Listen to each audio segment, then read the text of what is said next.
menambah khazanah, bukan hanya menambah khazanah keilmuan, tapi juga semakin mengenali diri kita sendiri ini siapa sebenarnya. Ya, nah kitab Nurul Yakin ya khulasoh sebagai sebuah resum dari atau ikhtisar ya daripada sirah Nabi. Insya Allah akan kita kaji malam hari ini ya. Siapkan semuanya ya, minumnya boleh diminum dulu biar fresh ya. Nah kali ini kita akan mengulas ya mulai dari bagaimana peradaban sebelum pembangunan Ka'bah bukan? Iya, pembangunan Oke. Ka'bah. Nah ini menarik nih ya. Bismillahirrahmanirrahim. Assalamualaikum warahmatullahi wabarakatuh. Magnet rezeki, satu sama terhubung. Titipkanlah kepadaku satu ayatmu yang bisa membuat aku mengetahui rahasia di balik peristiwa ini dan mendapatkan solusi hanya darimu. Al-Fatihah. A'udzubillahi minasyaitonirrajim. Bismillahirrahmanirrahim. Uhayyikum tahiyatan islamiyatan min indillah. Assalamualaikum warahmatullahi wabarakatuh. Waalaikumsalam warahmatullahi wabarakatuh. Subhanallah, subhanallah wa bihamdihi adada khalqihi wa ridha nafsihi wa zinata arsyihi wa midada kalimatih. Asyhadu an la ilaha illallah wa asyhadu anna Muhammadan abduhu wa rasuluh. Allahumma shalli ala sayyidina Muhammad wa ala alihi wa sahbihi wa salim amma ba'du. Alhamdulillah, nahnu sa'id jiddan, kita sangat berbahagia di malam ini, di malam ikram indahnya ngaji kitab di Rabu malam, dibersamai oleh Al-Mukarram Ustaduna Kiai Haj Ustadz Ali Murtado ya, bersama dengan kita hari ini masih bau-bau Hajar Aswad ya. Ya, ini baru pulang dari umroh 2 hari lalu Ustadz ya, Senin ya. Senin. Masya Allah. Ya kita sekaligus ya berharap ya beliau dengan penuh keriduannya mendoakan kita. Amin, Semoga kita insyaallah. menjadi hamba-hamba Allah yang terpilih menjadi tamu-tamunya Allah, duyufullah, duyufur rahman, amin. Amin, Ya ya Rabbal Rabbal Alamin. Ya li adai haj wal umrah, ya umrah wa hajan mabrur, amin ya Rabbal Alamin. Dan kita doakan juga Ustadz Ali Murtado ya, semoga apa yang telah beliau lakukan bersama dengan rombongan jamaahnya kemarin ya mendapatkan haji umrah yang mabrur, makbul, dan mendapatkan ma'unah dari Allah Subhanahu wa taala. Amin ya Rabbal Alamin. Selawat dan salam senantiasa kita parselkan ya kepada Nabi besar Muhammad SAW ya, yang tentu saja kita yang terus kangen sama Nabi, yang kita terus menginginkan syafaatnya Nabi, yang terus mendambakan ya sampai nanti akhirnya kita masuk surga bersama Rasulullah. Semoga lisan kita terus basah, hati kita terus rindu, ishtaqan qalbi ya kepada Nabi Muhammad sallallahu alaihi wasallam. Dan sekali lagi dengan berharap doa, mudah-mudahan kita bisa bertemu ya, ziarah Nabi di rumah Nabi atau sekarang menjadi makamnya Nabi di bawah kubah hijau ya di Masjid Nabawi. Amin ya Rabbal Alamin. Dan al-mukarramun ayuhal asatidah ya, guru-guru kami, bapak-bapak, ibu-ibu ya, para pengurus yang ada baik di Magnet Rizki, ya wabil khusus founder ya Ustadz Nasrullah. Semoga Allah berikan kesehatan, ketinggian derajat, keberkahan, dan apa yang diimpikan untuk maslahat umat Allah mudahkan, Allah wujudkan. Amin ya Rabbal Alamin. Dan semoga yang kurang-kurang sehat hari ini, baik yang online ataupun yang sekarang ini datang dengan penuh perjuangan, Allah tambah ganjarannya berkali lipat untuk teman-teman semua yang hadir di sini. Amin. Amin ya Rabbal Alamin. Jamaah ikram yang disayang Allah, yang kaya hatinya ya, selamat datang sekali lagi, ahlan wa sahlan bikudumikum ila Magnet Rizki Center ya. Bagi yang online seperti biasa, silahkan sebutkan nama, daerah, dan kul hadir ya. Nama daerahnya dan katakan minal hadirin, atau nama misalkan Aang Ahmad Tiar ya dari Tangerang ya, hadir. Nah, coba ketik di komennya tanda kehadiran kita ya. Nah, dengannya mudah-mudahan Allah berikan kepada kita ya kesempatan, peluang terbaik asal kita membuka mata, telinga dan membuka hati kita, insya Allah terbuka ya semua yang kita dambakan dari Allah Subhanahu wa taala. Ya. Iya. Ribuan malaikat nih, malaikat sayyarah katanya yang meliputi dalam majelis ilmu ini yang akan mengamini betul apa yang sedang kita proyeksikan, apa yang sedang kita fokuskan hari ini. Dengan itu tambah hati yang tenang, maka Masya Allah. Ya, sambil mendengarkan tasmi, taklim, apa yang disampaikan wabil khusus oleh guru kita Ustadz Ali Murtada pada malam hari ini, mudah-mudahan itu menjadi saksi sehingga kita pantas untuk mendapatkan hasanah dunia dan hasanah di akhirat. So, siapkan catatannya juga ya, wabil khusus yang hadir ataupun yang di rumah, catatannya nanti boleh diupload di Instagram ya, lalu tag ya Ikram ataupun tag Magnet Rizki gitu ya, nanti kita akan berikan door prize yang terpilih seperti biasanya ya. Di sini teman-teman nyari pahala apa nyari hadiah? Dunia akhirat. Ya, nyari kebuli atau nyari ilmu? Boleh nggak nyari dua-duanya Ustadz? Boleh ya. Nah, tapi saat insya Allah kalau kita mencarinya itu urusan akhirat, maka dunia itu goal exceeding, bahasa kerennya. Dunianya pasti terlampaui. Kalau kita sekarang ini punya goal-goal, impian-impian yang sifatnya masih keduniawiaan. Siapa di sini yang mau mobil? Katakan saya. Siapa yang mau rumahnya tambah? Katakan saya. Siapa yang mau 5 miliar per bulan? Katakan saya. Iya, anak kita ditanya juga mau semua. Nah, caranya gimana? Caranya kejar akhirat. Di antaranya dengan ikut majelis ilmu. Majelis ilmu kejar akhirat. Kalau udah ngejar akhirat, ya kan? Ibarat kata ini adalah akhiratnya. Ini kita di sini nih kan. Ngejarnya siapa? Allah kan. Ujungnya daripada kehidupan kita adalah liqa Allah kan. Di surga. Ya kan? Ketemu Allah di surga. Gak mungkin Allah mau nemuin kita di neraka. Nah, ini kita masih di dunia nih di sini nih. Mau lompat ceritanya, ya kan? Tapi kita masih berkutat aja sama impian-impian dunia. Akhirnya tidak mudah untuk kita mencapainya. Tapi kalau menujunya kepada Allah, di mana itu adalah akhirat di surganya Allah Subhanahu wa taala, maka pasti terlampaui ke sini. Kenapa? Kita tujuan akhirat. Dunianya pasti terlampaui, itu yang disebut dengan goal exceeding. Ya, selama ini kenapa kok kita nggak mudah ya Ustaz ya mencapai dunia kita, ya sekedar cuman pengen, nggak usah 5 miliar Ustaz, ya 5 juta aja lah, 50 juta aja, itu kok sampai tergopoh-gopoh, ya itu. Coba kita koreksi tujuan kita apa, ya kan? Nah, mudah-mudahan teman-teman jamaah Ikram hadir di sini, fokus, buka mata, telinga dan hati, ya, mengenali potensi dirinya. Mengenali apa? Dengan cara apa mengenalinya? Dengan belajar agama, ya, dengan belajar agama, dengan belajar bagaimana sirah-sirah Nabi, ya, belajar tauhid, ya, dan seterusnya. Sehingga kita tahu nih siapa diri kita sesungguhnya, potensi diri kita sesungguhnya, ya. Nah, kalau udah mengenal dirinya, wa fi anfusikum afala tubsirun, kan gitu kata Allah. Di dalam dirimu tidakkah kamu melihatnya? Nah, kita bisa melihat diri kita ini dengan cara apa? Belajar sama orang-orang ahli agama.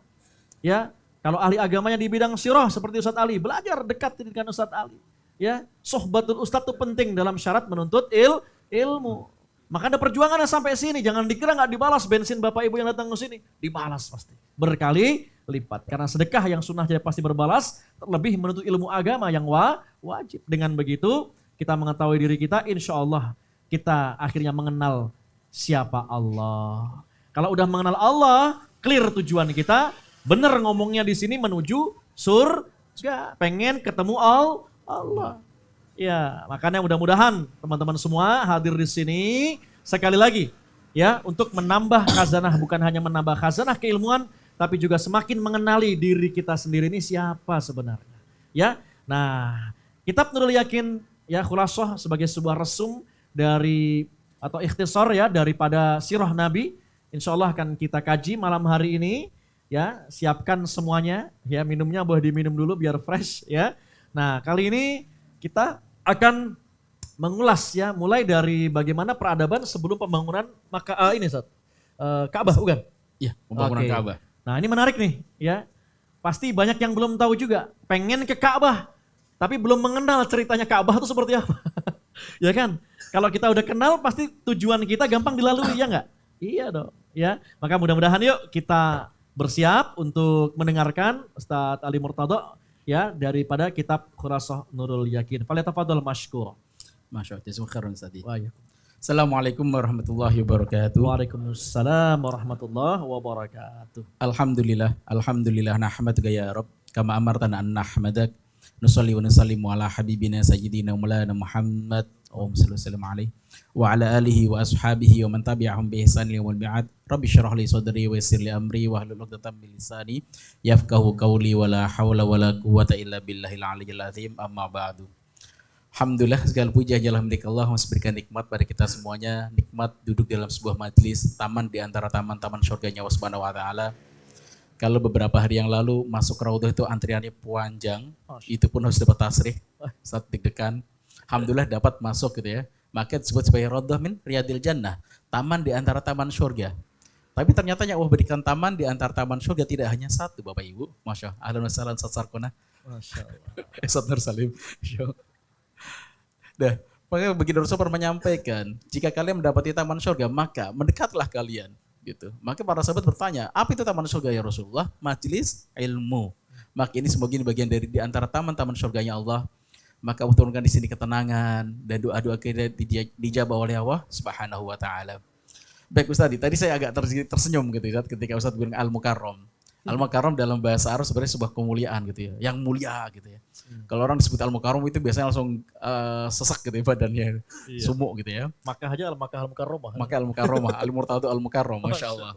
Tapi saya Masya Allah dari kemarin dibuat lucu sama jamaah gitu ya. Ketika haji gitu, Qadarullah, salah satu pembimbing utamanya harus pulang kembali ke Indonesia.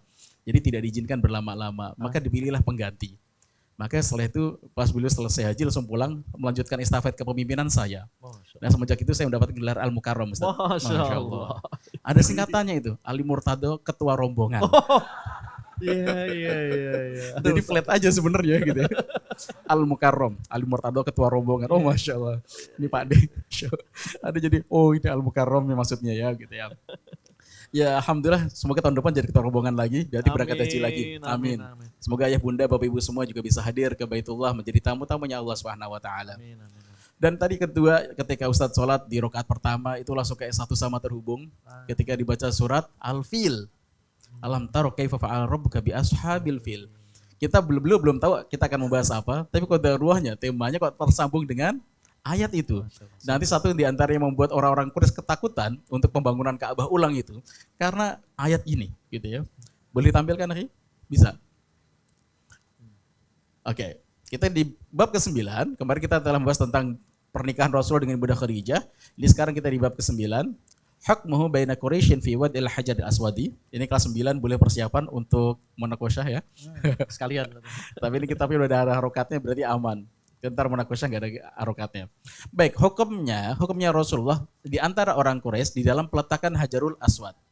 Oke, kita bahas dulu artinya perkata fil khamisati wassalasin di umur khamisah kelima wassalasina dan 30 min umrihi dari umurnya Rasulullah hadamat Quraisyun, hadamat menghancurkan. Siapa itu? Quraisyun orang Quraisy.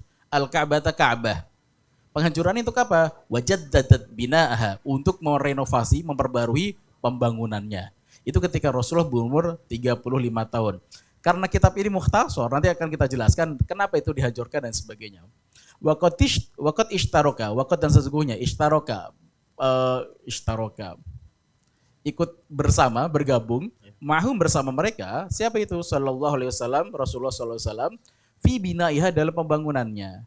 Wakana dan ada, itu Rasulullah, yahmilu mengangkat, al-hijarota, maman al-hijarah, apa artinya hijarah?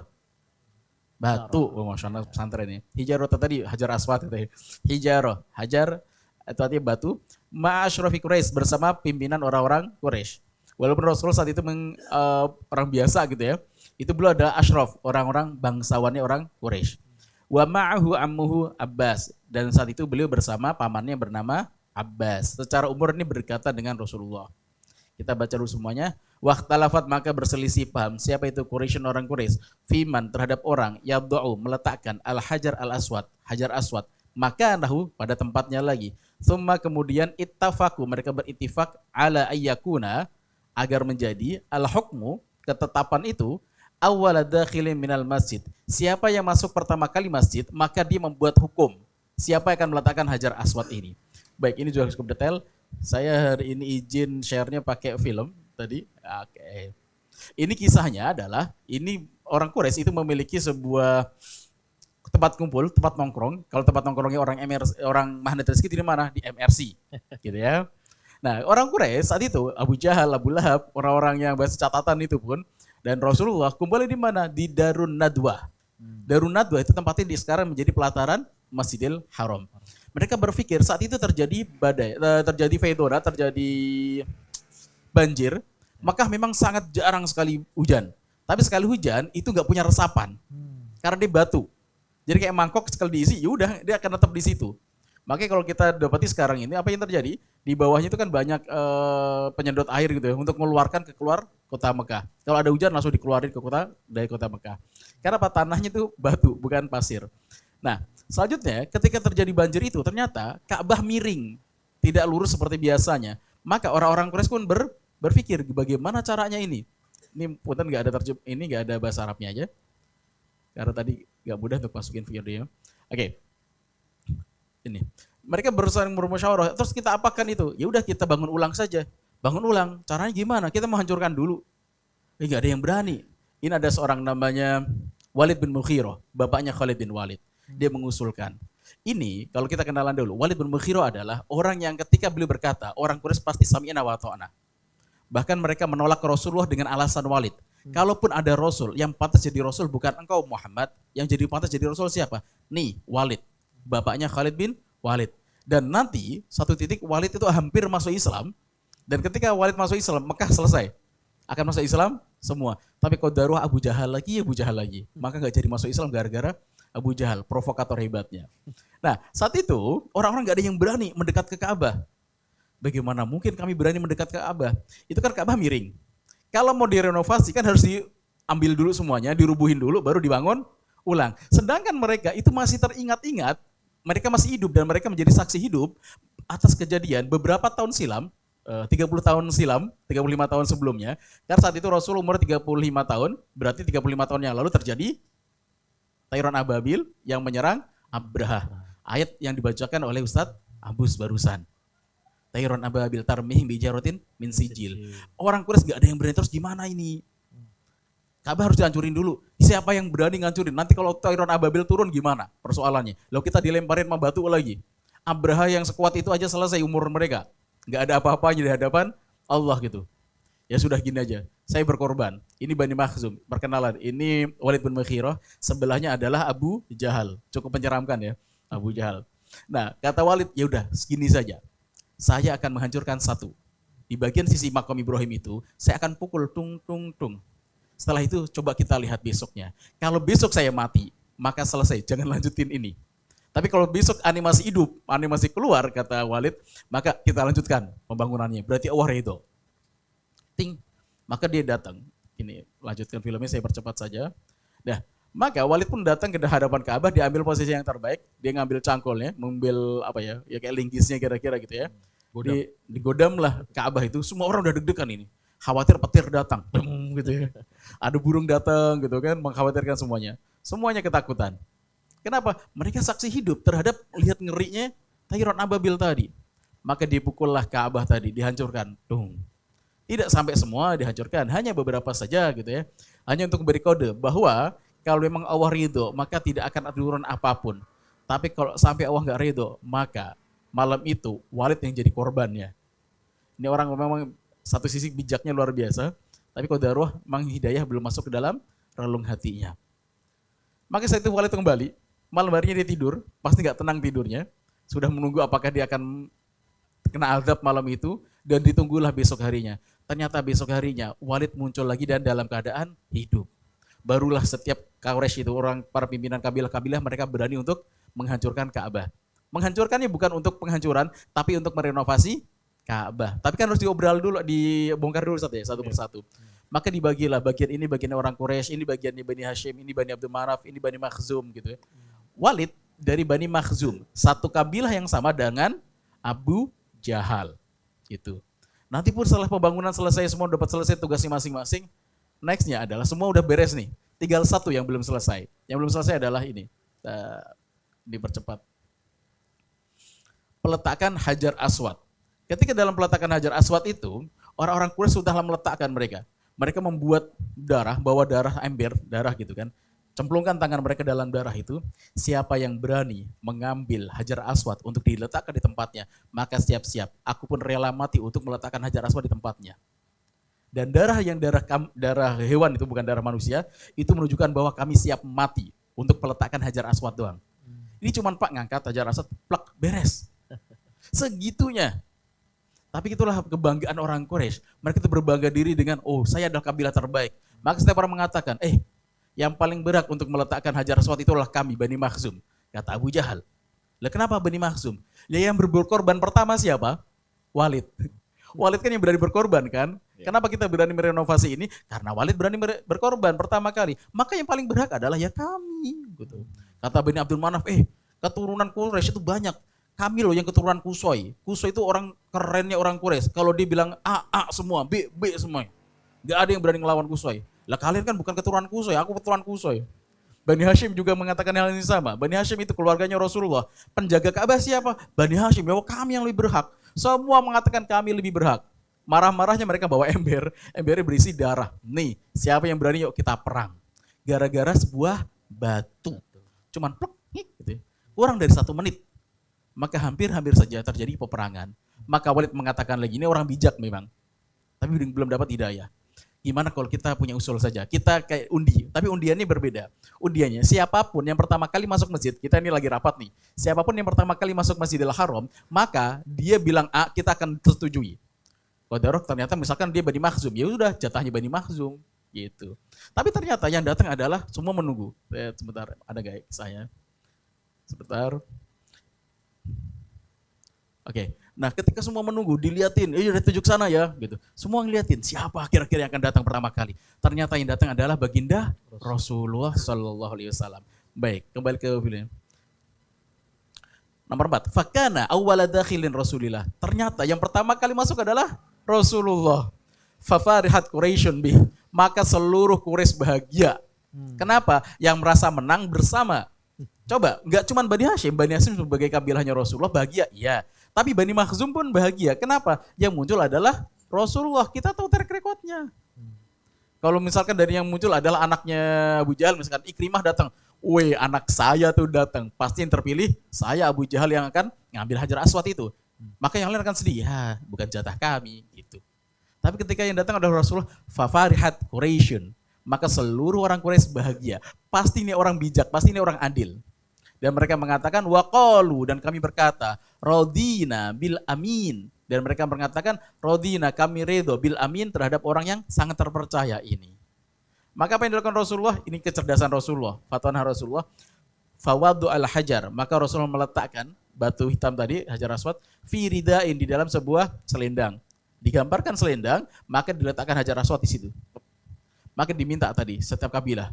Kan yang membangun 4 sisi tadi kan, Bani Makhzum situ, Bani Hashim sini, Bani Abdul Manaf sini, Bani sini. Pegang semuanya bareng-bareng, siap, ayo kita angkat bareng-bareng. Jadi semua merasa diwongke, semua merasa dihargai, diangkat bareng-bareng, gitu kan. Saat itu Al-Mukarram semua. Iya, Al-Mukarram semua. Hormat semua. Gak cuma Ali Murtado ya, Abu Jahal Al-Mukarram gitu ya. Dan semua ngangkat itu bareng-bareng, dan itu saat itu belum turun wahyu. Berarti itu memang clear murni kecerdasan yang dimiliki oleh Rasulullah. Karena malaikat Jibril belum datang zaman itu gitu ya.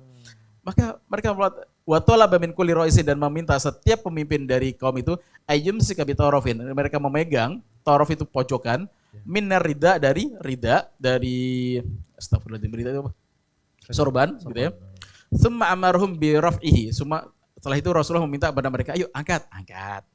Falamma, dan ketika wasulu mereka sampai bihi terhadap Hajar Aswad tadi, ila maudhihi, terhadap tempatnya, akhadahu Rasul, yang ngambil Rasul langsung dan diletakkan dengan tangannya.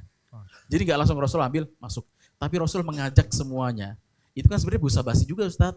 Ya itu tapi yang menyelamatkan. Kan cuma tinggal ngambil plek gitu doang kan. Kenapa nggak dipilih yang lain misalkan gitu? Udah kita pasang 5 kali aja gimana? pasang, copot lagi, semua manggil gitu. Kan bisa aja juga. Tapi ternyata itu yang dilakukan Rasulullah dan itu membuat ridho semuanya. Maka diletakkan oleh Rasulullah. Wa wada'ahu biyadi asyarifah, maka diletakkan dengan tangan yang mulia. Fazal khilaf bihukmihi, maka hilanglah perbedaan pendapat dengan hukumnya. Wa ta'ajjabat Quraisy ta'jub min quwwati fikrihi, dari kekuatan pemikiran Rasulullah sallallahu alaihi wasallam. Maka hari ini kita bahas tentang baginda Rasul, bagaimana beliau, Masya Allah, kecerdasan beliau. Memang satu di antara yang dimiliki Rasul adalah fatona. Ada faton kecerdasan itu, bagaimana menganalisa sebuah hukum, menganalisa sebuah keadaan, agar menjadi solusi yang bisa menjadi solusi bersama.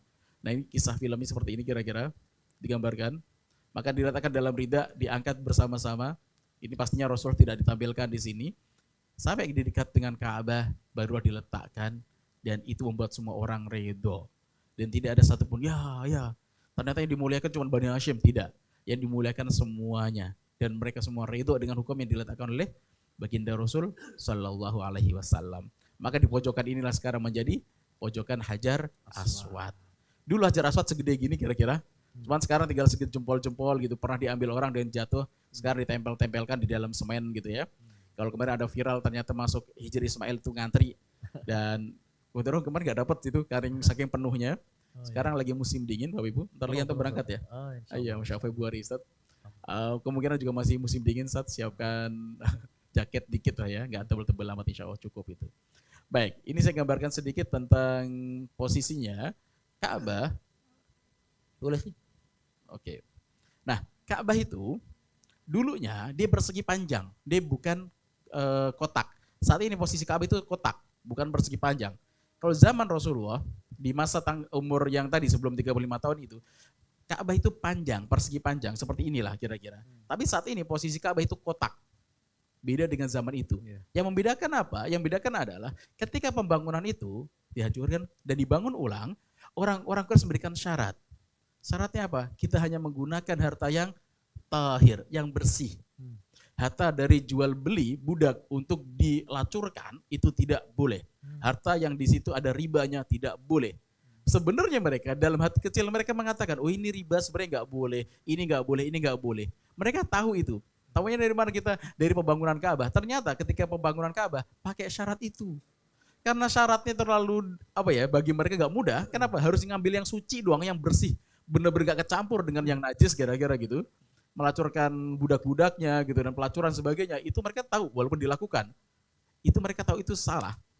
Dan ternyata ketika dikumpulkan harta itu donasinya tidak banyak. Donasinya sangat kecil. Maka apa yang terjadi? Ya sudah, kita bangun sebagiannya saja. Jadinya harusnya persegi panjang, jadinya kotak. Terus masih ada sisa? Iya. Sisanya diapakan? Sisanya sekarang diletakkan di situ Hijr Ismail. Maka satu di antara rukun umroh. Rukun umroh ada berapa Pak Ibu? Ada yang berangkat umroh nggak nih? Insya Allah berangkat.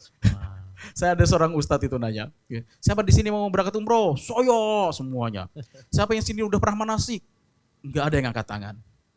Maka cobalah memantaskan diri dulu, belajar dulu. Tahu-tahu kira-kira gitu, Ustaz, ya mungkin, kamu berangkat umroh kan gitu. Bisa jadi kan gitu ya. Sekarang yang berangkat siapa Ustaz? Insya Allah Pak Eldrin. Pak Eldrin. Itu kan simpel, Pak Eldrin berangkat gitu kan. Ya, mungkin beliau udah belajar manasiknya. Maka kita memantaskan diri dulu Bapak Ibu. Ini ngeliatin ini termasuk semoga ini bagian dari pemantasan diri kita. Untuk menjadi tamu-tamunya Allah SWT. Seperti Abah juga angkat tangan pengen berangkat umroh lagi. Ya. Masuk nominasi. Pokoknya rajin datang ikram aja. Kalau tahu nanti dapat umroh gratis. Amin, insya Allah. Cuman saya nggak pernah dapat umroh dari sini, Ustaz. Antum siap-siap aja. Saya diomelin, Ustaz. Saya nggak pernah diberangkatin, Ustaz, katanya. Oh, belum. Al-Mukarram. Di tempat lain ya. Oke, kita jeda dulu, Ustaz. Yap. Fadal Muadzin. Jadi saya joke sedikit, Ustadz Ali waktu lagi live ya. Ada Masjid Jin kan? Oh iya. Beliau lagi jadi Al-Mukarram. Ali Murtado rombongan, ketua rombongan. Ustadz Ali itu lagi di Masjid Jin ya? Iya. Jin apa yang suaranya bagus udah gak bisa jawab. Al-Mukarramnya dipertanggungjawabkan berarti kan? Padahal sesederhana jin yang suara bagus itu muadzin Ustaz itu. Masih loading beliau. Muadzin. Muadzin ya silakan muadzinnya siapa? Ayo anak santri boleh. Yang mau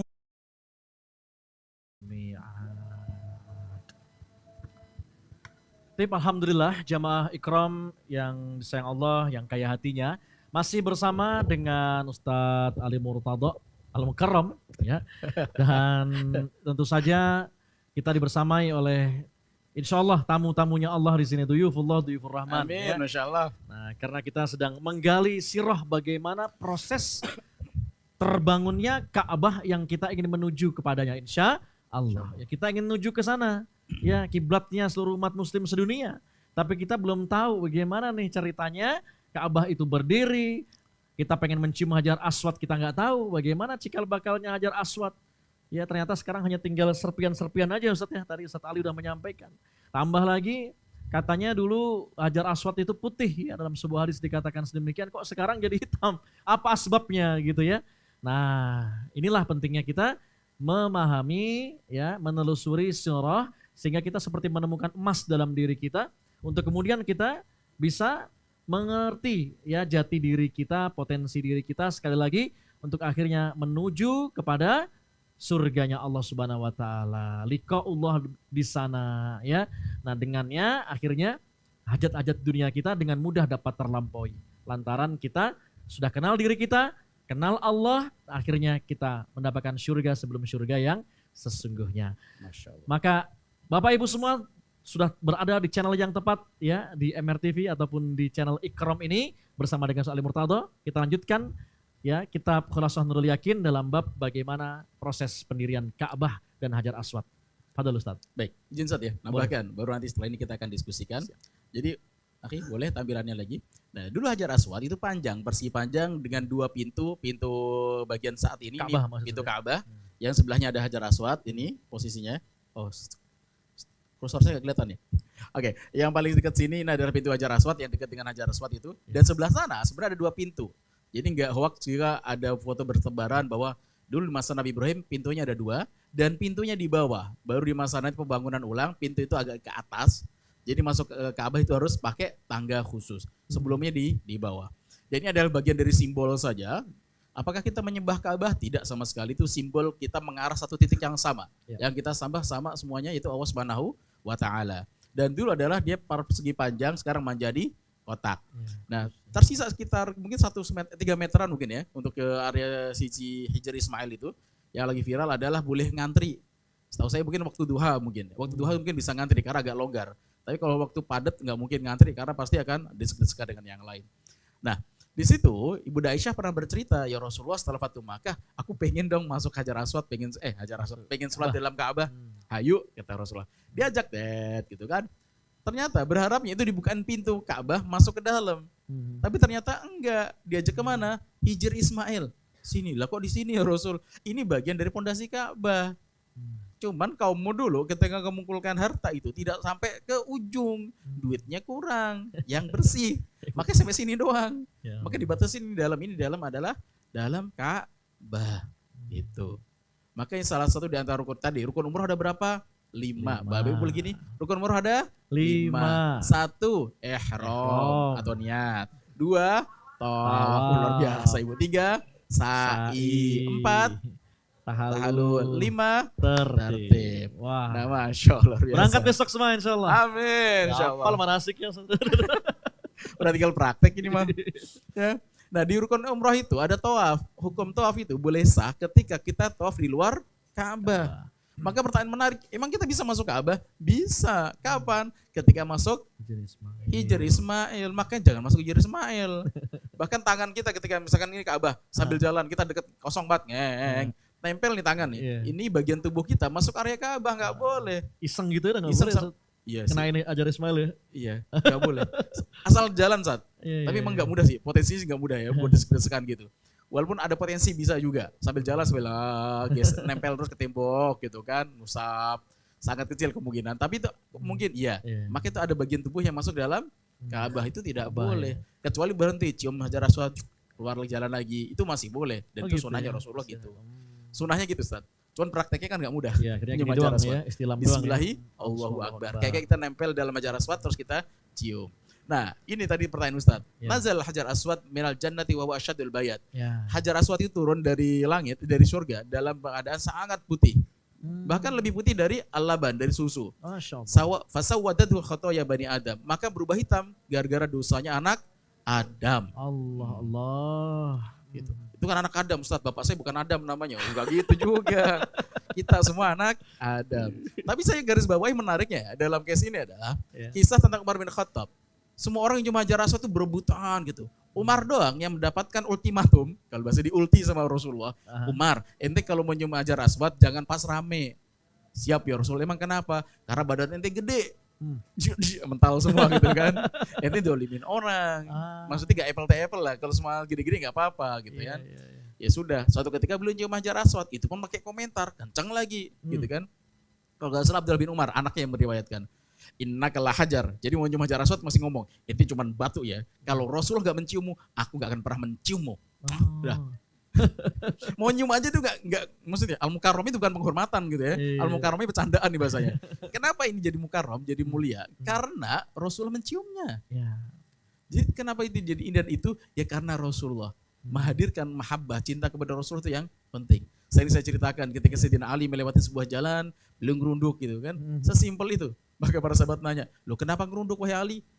Enggak, itu kan enggak ada apa-apa. Iya, cuman dulu ketika aku bersama Rasulullah lewat jalan sini, di situ ada ranting yang menjulur ke jalanan.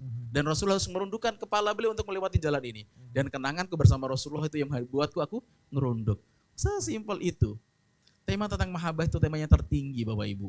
Maka kita mengenal adalah Islam, basic utama, hadis Jibril itu. Islam, habis itu iman, kepercayaan. Ketiga adalah ihsan. Level ihsan itu level cinta. Level cinta itu bukan tentang jumlahnya berapa rakaat, halamannya sehari berapa juz. Bukan. Kalau sudah bahasannya udah cinta, bahkan yang sekecil apapun, kalau sudah cinta, itu mahal harganya. Contoh paling terkenal tentang surat Qul gitu ya. Sahabat jadi pemimpin pasukan. Setiap surat bacanya kulhu mulu gitu kan. Balik dilaporin, ya Rasulullah nih bid'ah nih. Ketika sholat pasti ada kulhunya, kira-kira gitu ya. Dilaporin, sesimpel itu aja.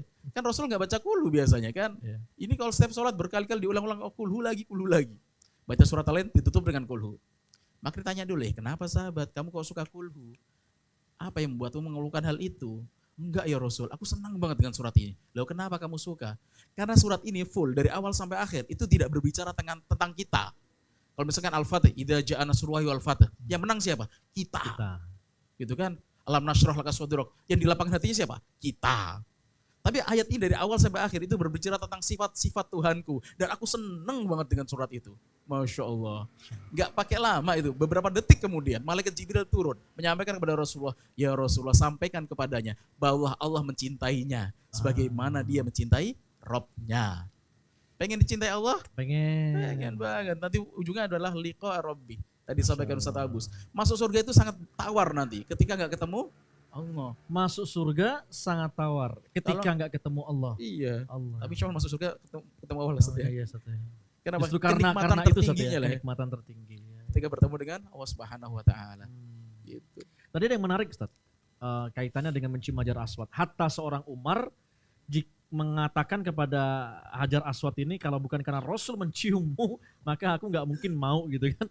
Nah itu sampai sedemikian ya. Sekarang kita lihat nih fenomena orang mau mencium Hajar Aswad, tapi dia nggak peduli dengan orang-orang sekitarnya. Bukankah mereka jauh lebih mulia sebagai mutawif, para mutawif itu kan, dibandingkan Hajar Aswad itu sendiri. Artinya kita tahu ya, Bapak Ibu di sini kan banyak yang alumni training magnet Rizki.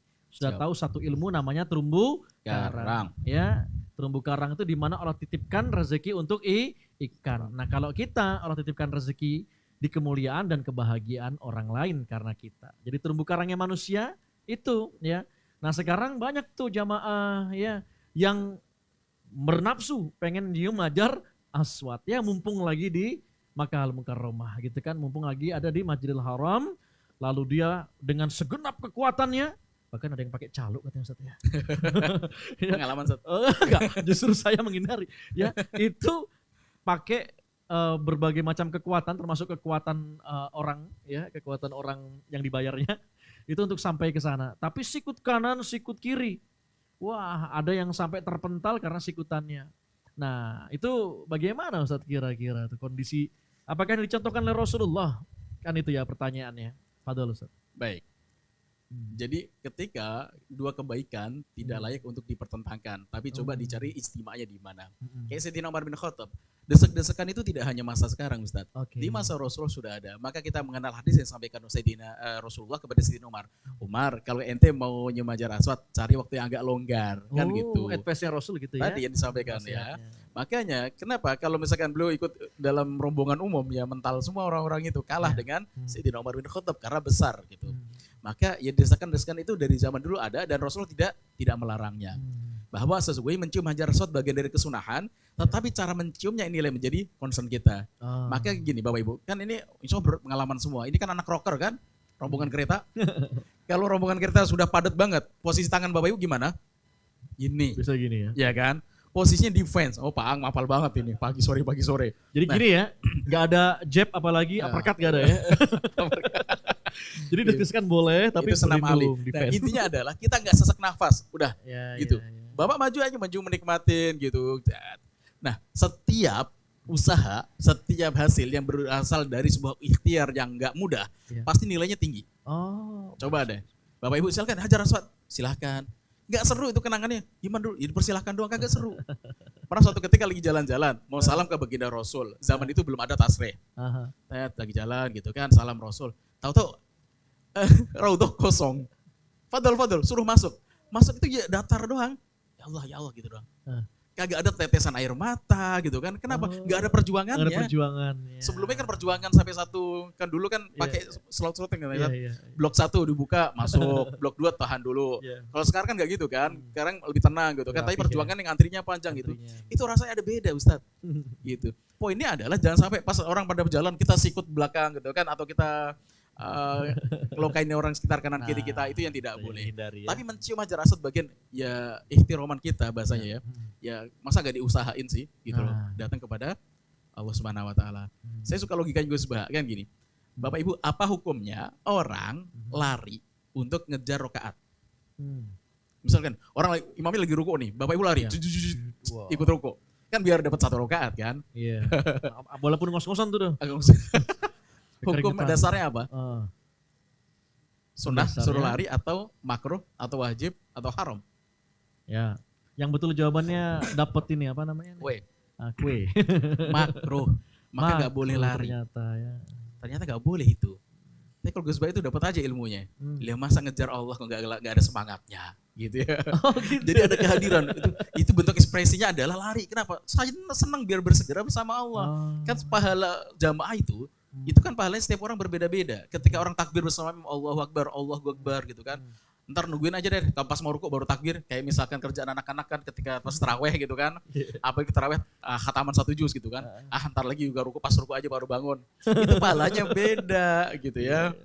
Nah, Lazimnya sih 27 satu ya, Iya. pahala berjamaah. Cuman ya kualitas jamaah berjamaah gitu. beda-beda. Betul Ustaz. Itu ada yang dapat perak, ada yang dapat dinar Ustaz. Oh, iya. Nah, itu kayak misalkan gini, ada cerita yang dalam Ihya itu ceritakan, ini Ustaz Sarkona ya ahlinya. Masya Allah. Ada 2 manusia. Itu satu dimasukkan di dalam surga, satu lagi dimasukkan dalam neraka. Maka dipanggil lagi sama Allah, dimahkamahkan gitu kan. Pas dipanggil, kamu yang dari neraka, sini. Datang sama Allah, gitu kan. Semangatnya kenceng banget, seret, pas masuk. Datang, iya ya Allah, kenapa? Ya, kamu dosanya banyak di dunia. Jarang beramal. Ya sudah, sekarang masuk neraka. Siap Allah, siap, lari. Seret. Maka lari lagi panggil, sini. Loh kenapa lari? Ya Allah, aku udah malu dulu di dunia ketika suruh semangat ibadah, aku gak semangat. Sekarang asal kau perintah apapun, aku samina wa ta'na dan semangat. Oh gitu ya, gitu. Maka masuk neraka itu semangatnya luar biasa. Kenapa? Perintah Allah masuk neraka. Ya udah, kena rahmat tuh masuk dalam surga ya Allah. Kenapa? Rahmat turun atas taatnya si fulan tadi terhadap perintahnya Allah. Ada satu lagi dari surga, di mahkamah Allah lagi gitu kan. Habis itu ditanya lagi, ya udah sekarang kamu gantian masuk neraka. Jalannya lemot banget. Kok kamu kurang semangat? Enggak ya, aku enggak ngira ya Allah. Engkau yang Ar-Rahman Ar-Rahim itu ya Allah, memasukkanku dalam neraka. Aku husnudon ya Allah. Engkau itu maha penyayang, maha pengasih, dan maha pengampun. Loh kok tiga-tiganya saya masuk neraka gitu kan. Oh ya Allah, dengan rahmat dan rahimku, engkau masuk surga juga. Masya Allah. Amalannya berbeda, tapi tadi semangatnya tadi, mahabbah itu beda nilainya Pak. Betul. Jadi tema tentang mahabbah ini, tema yang sangat mahal bahasanya. Tadi bisa jadi orang baca Yasin tiap malam, baca Al-Kahfi, mahabbah pengen dapat mengamalkan sunnahnya Rasulullah. Itu juga bagian dari mahabbah dan nilainya tinggi. Tapi bisa jadi dibacanya surat Kulhu gitu ya. Tapi karena mahabbah terhadap surat ini luar biasa, juga sama mendapatkan cintanya Allah dan dapat surganya Allah Subhanahu wa taala. Termasuk hari ini kita mempelajari sirah Rasulullah tuh. Ngeliatin bagaimana mahabbahnya dan cintanya para sahabat luar biasa. Masya Allah. Tadi yang ya gaspol sampai di atas 80 km per jam gitu kan. Padahal kerjaan masih banyak di kantor Ustaz. Demi pengen dia ngaji kitab Ikram ini. Nah itu mahabbah itu. Allah catat dibandingkan orang yang nantilah atau saya Ikram di bawah lah, ini kan ada yang masih di bawah nih. Mudah-mudahan dengar saya sekarang. Jadi nunggu kebulinya keluar baru datang dia. Assalamualaikum yang di bawah. Jadi beda yang sampai sini pengen muajah langsung. Muajah ini juga bagian daripada afdolu dalam majelis ilmu Ustaz ya. Tatap muka ini. Ngapain sampai sini cuma nunggu di parkiran, nunggu kebuli. Mahabbah itu bisa diukur Ustaz ya. Betul. Ini Ustaz Sarkonah, Masya Allah. Kiai kita, Ustaz Nur Salim. Ustaz Nur Salim, meskipun beliau yang mualim di sini, tapi beliau semangat untuk kemudian ngaji juga. Meskipun ilmu saya jauh banget, ilmu beliau tinggi sekali sudah. Saking tingginya kalau ngomong tuh kadang-kadang wush gitu di atas kepala saya. Belum sampai ilmu saya. Tapi beliau mau tawaduk duduk. Kita malu, saya malu gitu kan sebagai murid gitu kan melihat. Nah itulah bagian daripada mahabbah. Semangat. Allah melihat bagaimana semangat kita dalam berproses berjuang menuntut ilmu. Ya, Masya Allah. Baik. Ini ada yang dari live dari LA USA Ustaz, Masya Allah. Ya, menunggu azan subuh di sana. Ini mahabbah nih. Dari USA, LA, ya.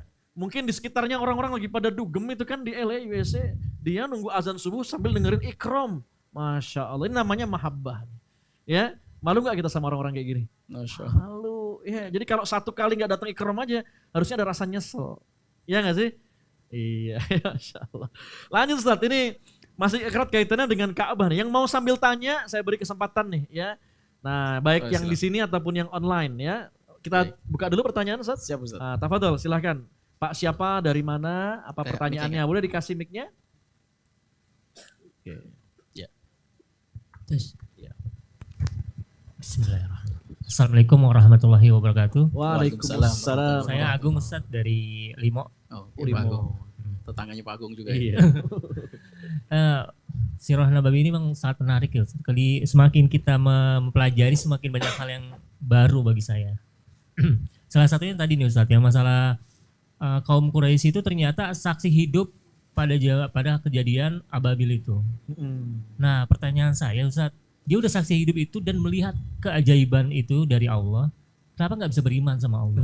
Bagus. Terima kasih Ustaz. Assalamualaikum warahmatullahi wabarakatuh. Jadi, iya, mereka menjadi saksi bagaimana burung-burung ababil itu menghujam ya Raja Lalim saat itu. Nah, kenapa nggak dapat hidayah saat itu gitu ya? Iya, kenapa ya Ustaz? Itu dia. Ustaz kenapa Ustaz? Baik, paham gini. Ketika teror Ababil turun itu, sudah ada Rasulullah belum? Belum. Rasulullah dilahirkan di tahun itu. Gitu ya. Kenapa Rasul lahir di tahun gajah? Karena kejadian itu. Berarti setelah kejadian ini, baru mungkin beberapa bulan kemudian Rasulullah dilahirkan. Oke. Apakah mereka beriman? Mereka beriman. Imannya kepada siapa? Kepada Allah. Hanya persoalannya, istilahnya orang kafir itu sebagai, kan istilahnya orang Quraisy itu musyrik Quraisy. Apa kata musyrik? Orang yang menyekutukan. Mereka itu beragama Hanifiyah, beragama Nabi Ibrahim. Lurus ya Hanifiyah. Iya. Hanifiyah lurus, kalau Hanafiyah itu namanya Wastafel. Oke. Nah, itu apa yang mereka lakukan? Mereka beragama agama Nabi Ibrahim, Hanifiyah, dan mereka melakukan haji, melakukan umroh, sunat, itu ada mereka lakukan. Hanya memang jarak Nabi Ibrahim dengan Nabi Muhammad ini kan terlampau nggak deket kan? Ibnu Abbas pernah ngitung jarak Rasul dengan Nabi Isa itu kan belum lahir di tahun 600 Masehi, berarti jaraknya 600 tahun. Nabi Isa ke Nabi Musa 1200 tahun. Nabi Musa ke Nabi Ibrahim itu 2400 tahun. Itu jaraknya 4800 tahun. Jadi setelah itu gak ada Nabi. Kan jaraknya terlampau jauh. Jadi banyak yang agak-agak kabur dalam syariat mereka. Nah, apakah mereka beriman? Mereka beriman kepada Rabbul Ka'bah, Tuhannya Ka'bah, yaitu Allah. Hanya saat itu memang ada Lata, Uzza, dan Hubal. Ini dosanya Kusoi. Qusay bin Kilab itu pernah datang ke Syam, bahasa kita saat ini di Suriah. Zaman itu itu di bawah Romawi. nama-nama berhala ya, Iya. nama yang tadi ya. Lata, Uzza dan Hubal. Pas sampai di sana ngeliatin, loh kok beda peradabannya. Di Mekah batunya warna hitam, tumpukannya gitu-gitu, sederhana sekali. Sampai di Syam, ternyata luar biasa. Saya yang zaman now aja itu di Libya itu ada namanya Leptis Magna. Leptis Magna itu kayak kerajaannya orang-orang Romawi, itu mikir gimana dulu orang bangunnya. Kita mungkin 3 orang harus untuk memeluk tiangnya dan tingginya itu puluhan meter, Pak. Itu terbuat dari marmer. Dan bagaimana mereka mahatnya, bagaimana mendiriinnya, dan itu keren banget. Nah, orang-orang Arab ini zaman itu juga kaget, kok bisa ada peradaban sekeren ini. Pas kaget, loh kok gimana rahasianya? Oh, kami menyembah Lata ini, berhala-berhala ini. Boleh nggak bawa atu? Bawa deh Hubal. Nah, maka sampai di kota Makkah, minta tuh, kalian pengen peradaban kalian maju? Pengen, gitu kan. Dan di zaman itu, Zam-Zam pernah hilang. Bukan kering, hilang. Karena perpecahan di antara kaum gitu kan, mungkin diserang, maka harta yang paling mahal bagi orang Quraisy apa? Zam-Zam, dikubur, diumpetin gitu kan. Nanti muncul lagi Zam-Zam itu kapan? Ketika Abdul Muthalib, kakek Rasulullah mimpi untuk menggali Zam-Zam, baru muncul lagi. Nah, barulah mereka menyembah ada Lata, Uzza dan Hubal dan berhala sebagainya. Sebelumnya mereka cuma satu, yaitu Allah Subhanahu wa Ta'ala. Maka dalam film-film pun nanti gak usah kaget kalau misalkan Abu Jahal bilang, wallahi ya Muhammad, Allahnya sama dengan Allah yang kita sembah, wallahi. Cuman ada Lata, Uzza dan Hubal. Bahkan di dalam talbiyahnya pun sama, cuman ada tambahannya. Labbaik Allahumma labbaik, labbaik la syarika laka labbaik, innal hamda wan ni'mata laka wal mulk la syarika lak. Kita titik di situ. Bagi orang Quraisy, la syarika lak, tidak ada sekutu bagimu. Illa syarikun huwa lak, kecuali sekutu yang engkau miliki. Bahasanya Lata, Uzza dan Hubal itu pengecualian, boleh itu. Itu yang mereka buat-buat dan itu yang ditolak oleh Allah Subhanahu wa Ta'ala. Dan mereka beriman dengan Rob Ka'bah, bahwa Ka'bah itu ada yang melindungi. Itu kan atas ucapan dari Abdul Muthalib. Ketika ketemu dengan Abraha itu saking lihat Abdul Muthalib itu berwibawa banget, beliau lagi di atas singgasana, di atas kursinya gede. Abdul Muthalib datang, itu langsung sungkan beliau. Pengen turun, pengen naikin Abdul Muthalib ke atas. Ini pasti akan dilihatin oleh anak buahnya. Maka apa yang dilakukan beliau? Dia turun, nyari kursi agak bawah, yang setara dengan Abdul Muthalib. Kenapa? Ta'zim. Wajah beliau itu ganteng Abdul Muthalib dan sangat berwibawa. Belum ngobrol aja udah membuat Abraha ngedowngrade gitu ya. Maka nanya, wahai Abdul Muthalib, aku pengen menghancurkan Ka'bah dan aku gak pengen bermusuhan dengan kalian. Misiku cuma satu, Ka'bah hancur, maka aku pulang.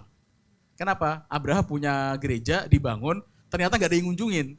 Bagus gerejanya. Ka'bah yang gitu-gitu doang gitu kan, yang ngunjungin banyak. Ini babnya bab julid ini ya, sirik gitu ya. Bab julid. Gitu ya. Ya udah, kata Abdul Muthalib, ternyata tadi Abraha sudah sangat mengidolakan Abdul Muthalib. Ternyata ketika bilang gitu, aku pengen hancurin Ka'bah. Kata Abdul Muthalib, ya silahkan. Itu silahkan hancurin saja. Cuman tolong balikin 200 ekor ontaku. Jadi Abdul Muthalib kan punya unta, itu lagi digembalain, ketemu dengan Abraha, ditangkap semua untanya, ya dijadiin ghanimah gitu kan. Kata Abdul Muthalib, balikin untaku yang 200. Maka Abraha langsung ilfil langsung, Abdul Muthalib, aku pengen ngancurin tempat yang kau sucikan itu, dan kau nggak ngomong itu sama sekali. Ente malah minta kepada diriku 200 ekor unta, agak sopan ente gitu ya. Aduh gitu kan.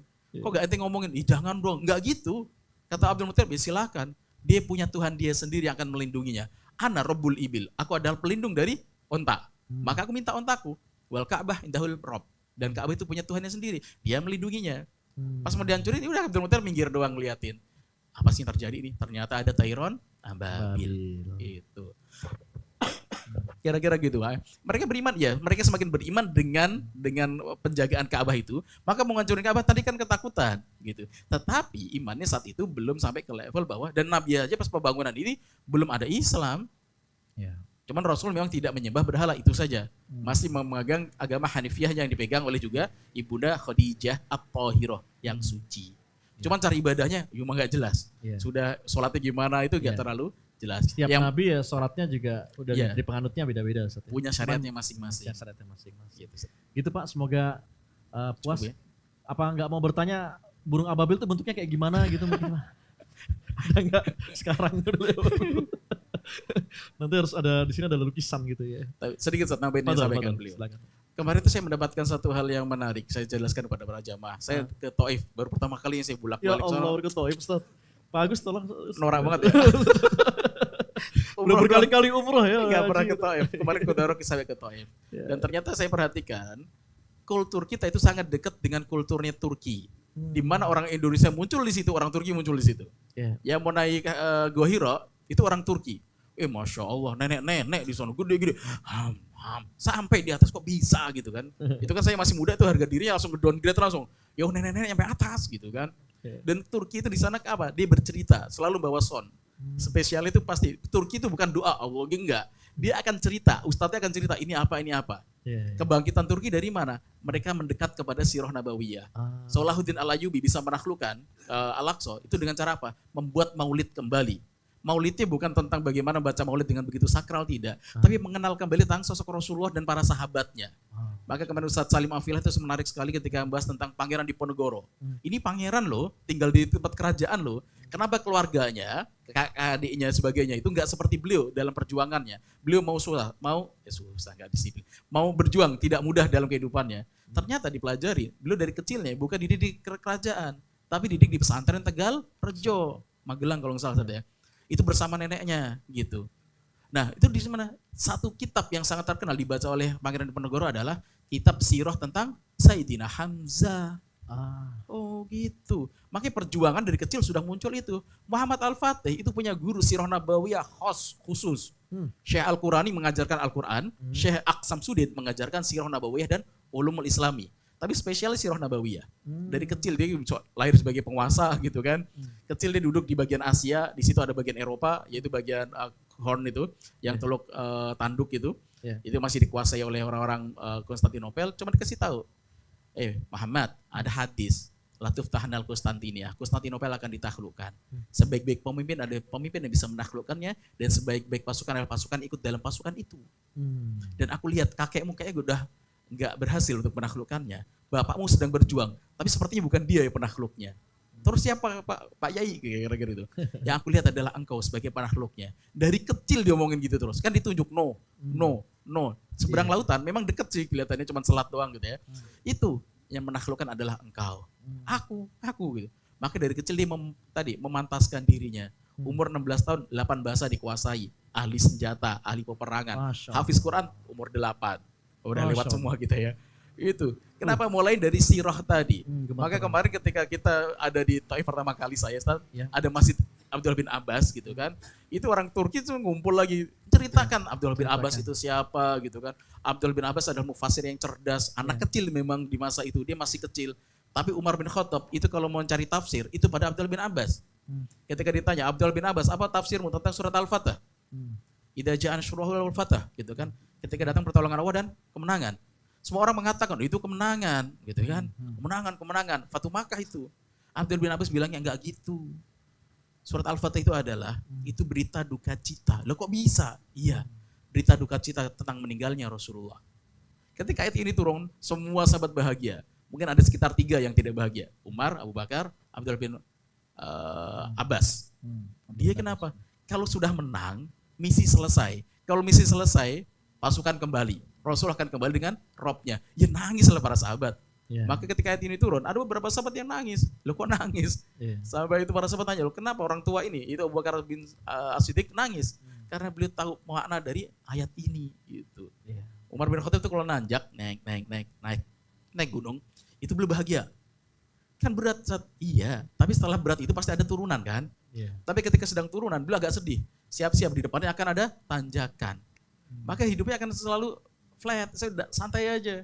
Kalau misalkan ujiannya berat, amanah gak lunas-lunas, Bu, ya itu berarti masih tanjakan. Berarti di ujung sana ada permen yang manis. Kan gitu yang diajarkan kan. Lah kok lama Ustaz? Kirain di ujung sana ada yang mau bayarin amanah, Ustaz, utang. Ya bentuknya apa gitu kan, whatever gitu kan. Masya Allah. Keajaiban itu, saya malu banget kalau lagi kemarin kan Ramadan ditanya dulu Ustaz Nas. Saya itu bertahun-tahun Bu bersama Ustaz Nas, sama Abah gitu kan. Ustaz keajaibannya apa? Kagak ada Ustaz kayak gitu kan. Gimana ada? Kalau seminar gak pernah di dalam. Ketawanya kenceng banget. Kita spesialis menerima tamu doang. Panitia ya. Pelanggaran terbesar saya adalah Bu Yuni. Saya tanya, Bu silakan namanya mana ya? Itu istri Ustaz Nasrullah. Saking nggak kenalnya saya dengan keluarga Ustaz Nas gitu, Masya Allah. Tapi ternyata sekarang saya baru nyadar, ternyata keajaiban saya banyak, cuman nggak nyadar. Masya Allah. Kenal Ustaz Nas, saya kenal ya Miro Kolbi gitu kan, bolak-balik umroh sebulan bisa 2 kali, wajib sekali itu. Bayarannya pakai dolar Ustaz, Masya Allah. Gitu kan. Tahun lalu, Dok, berangkat haji ya? Siap Bunda. Pas keluar visa, Masya Allah Bunda, itu $26.000, setara dengan 370 juta, haji furoda, wih luar biasa. Masya Allah. Jadi pembimbing. Masih dapat uang saku lagi ya Allah gitu kan. Itu banyak keajaiban seperti itu. Cuman kadang kita kurang syukurin tadi. Makanya nanti Bapak Ibu ada orang wali-wali Allah itu yang masuk surga dengan simpel, dengan makan. Dengan makan? Ustaz. Maka ketika makan tadi suapan itu jangan cepat-cepat habisan. Ya Allah nikmat banget ya Allah, alhamdulillah. Tuh Syukur jangan setiap- cepet-cepet anak-anak santri, pelan-pelan. Ntar banyak bagian dari kita tenang aja, yang penting pelan-pelan. Syukur di setiap lukmah tadi, setiap makanan itu. Kenapa? Masuk surga dengan dua jalur. Satu jalur sabar setiap musibah yang ada, atau dengan jalur syukur. Alhamdulillah ya Allah. Daging ternyata lengkuas. Alhamdulillah. Aduh. Tetap semua alhamdulillah. Nih Ustadz Ali makin lucu karena dari Taif kayaknya ya. Dengerin Ustadz Sarkona. Masya Allah, Masya Allah. Begitu Ustadz kira-kira. Alhamdulillah, Masya Allah tak terasa udah lebih dari jam 8 ini. Kunci kalau teman-teman mudah masuk surga ternyata sabar. Bisa jadi yang sekarang ini jamaah hadirin umat Nabi Muhammad SAW lagi berproses mendapatkan bungkus-bungkus permen, ujian-ujian, amanah-amanah, ya, diuji sama Allah, ya, sabar, maka bisa jadi itu adalah proses mendapatkan syurga. Dan ternyata dengan kita mulai dari syukur, kita biasanya terlalu banyak, ya, pengen banyak hal, hati-hati, yumitul qalb, terlalu banyak keinginan itu ternyata juga mematikan hati. Maka bagaimana biar hatinya hidup lagi? Berikan ketenangan. Bagaimana cara yang tenang? Mulai fokus dengan apa yang telah Allah beri. Coba ulangin. Mulai fokus dengan apa yang telah Allah beri. Tadi makan begini kan? Alhamdulillah ya Allah nikmat banget. Pikirin, apa lagi? Alhamdulillah bisa hadir di ikram. Apa lagi? Masih bisa nafas hari ini. Coba tangan kanannya ke atas seperti ini. Pegang jantungnya. Masih ada detaknya? Kalau enggak dicek, jangan-jangan ngambang datang ke sini. Enggak naik lantai 3 ya. Nah, jantung yang berdetak ini keajaiban. Masya Allah, kalau tanya orang kedokteran Bapak Ibu semua jamaah ikram sekalian, ini jantung berdetak memompa luar biasa ya. Lalu bagaimana membuat dari mulai ujung rambut kepala sampai ujung kaki kita itu sampai darah kita. Ya, dan ini detakannya ini sesuai dengan ritme, diatur sedemikian rupa. Satu kali ritmenya tidak sesuai saja, wassalam. Maka inilah bentuk satu keajaiban. Pertanyaan, udah kita syukuri belum nafas dan jantung berdetak hari ini? Itulah, kalau kita udah fokus ke situ, seperti tanah yang subur, diisi nanti dengan benih-benih harapan, benih-benih doa, mudah tumbuh, akhirnya berbuah banyak keajaiban. Selamat bersyukur dan selamat bersabar, termasuk dalam konsistensi di dalam majelis ilmu ikram. Indahnya ngaji kitab, ya, tiap Rabu malam. Dan Masya Allah ini adalah Rajab, Sya'ban, mudah-mudahan kita sampai kepada Ramadan yang mulia. Amin. Ya Rabbal Alamin. Jazakumullah afar jaza Ustaz Ali Murtado Al-Mukarram. Ya, mudah-mudahan Al-Mukarram di mihrab dan dimakai rezeki. Amin insyaallah. Haji bersama. Iya, bersama. Dan teman-teman semua jamaah, terima kasih anak-anak santri. Barakallahu fik. Semoga munakosyah Ustaz ya. Iya. Munakosyahnya, ujiannya, imtihannya, ya ma'an najah, kata barolakumun najah. Dan semoga Bapak Ibu kita semua lulus ya bi husnil khotimah ya. Wa nadkhulul jannah. Amin ya rabbal alamin. Kita tutup dengan Quran surat Al-Asr terlebih dahulu. Ya, wal asri innal insana lafi khusr illa ladzina amanu wa amilus solihati wa tawassaw bil haqqi wa tawassaw bis sabri. Silahkan kita dengarkan terlebih dahulu. Sholawat. Salawat tarafna ya. Masya Allah. Setelah salawat langsung kita tutup aja ya. Berarti kita kafaratul majlis, habis itu kita persiapan sholat isya. Subhanakallah wa bihamdika asyhadu alla ilaha illa anta astaghfiruka wa atubu ilaik. Assalamualaikum warahmatullahi wabarakatuh. Waalaikumsalam. Allahumma salli wa sallim wa barik alaihi. Ya Rabbana tarafna bi annana qtarafna belum subscribe dan baru saja menemukan channel ini, silahkan subscribe. Insya Allah Anda akan mendapatkan materi-materi yang terbaik dari channel ini. Insya Allah Anda adalah makhluk yang ajaib. Tinggal kita sempurnakan faktor-faktornya. Dan insya Allah dalam video-video berikutnya kita akan lanjutkan materi ini sampai Anda menemukan potensi terbesar diri Anda dan menjadi makhluk ajaib sebagaimana yang Allah Subhanahu wa Ta'ala inginkan untuk Anda. Sampai jumpa. Assalamualaikum warahmatullahi wabarakatuh.